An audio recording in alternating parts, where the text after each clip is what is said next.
Hello, cherished viewers. Welcome back to Sandy Home Recipe. Yamaka about Sandy Home Recipe. Send the can I share a video. Remember to subscribe. Now I share. Now I like it. No me notification bell no. Send the video be a better one Sabeka. And we soon see a chocolate chips cake. Yes, that's it. Ebe you suit 250-gram butter. That would be a good cake mixture. What they have cup sugar aka webiti.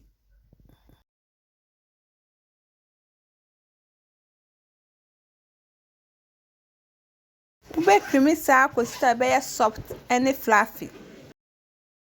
We ye nema na ebe use no ko description box na ni nyina ye den e wo ho.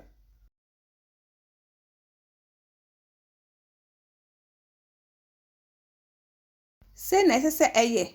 Webiti ewie no. Now the 5 egg egum. Vanilla aka ho. No wa continue e den abiti. Ube biti from low to medium speed.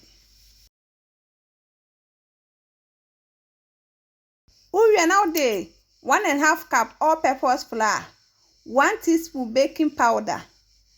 Now I console then a bit.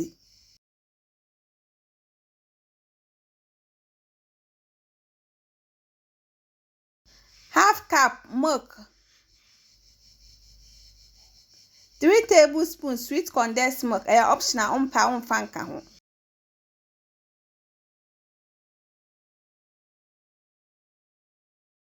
I mix area na way.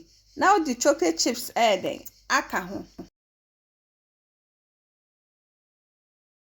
Ebe isu 3 tablespoons chocolate chips. No aka ni nyina afra. We are not quantity agu greased baking pie mo.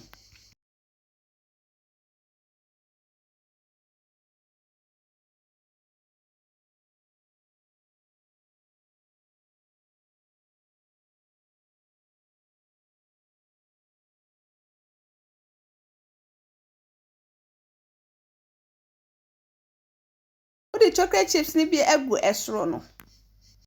We are now baking 180 degrees for 35 minutes. Now waba muffin so and also what it here the egum.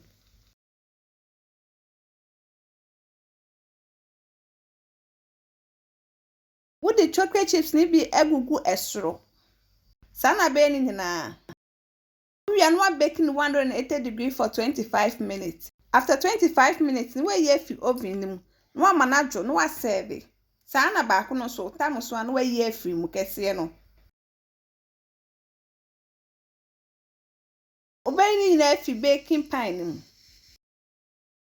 Epomato se ndedi kan a wo hwe video a. Remember to subscribe. Na wa share.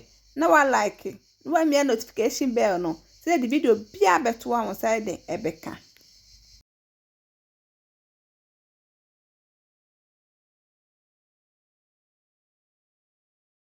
Now this is our chocolate chips cake.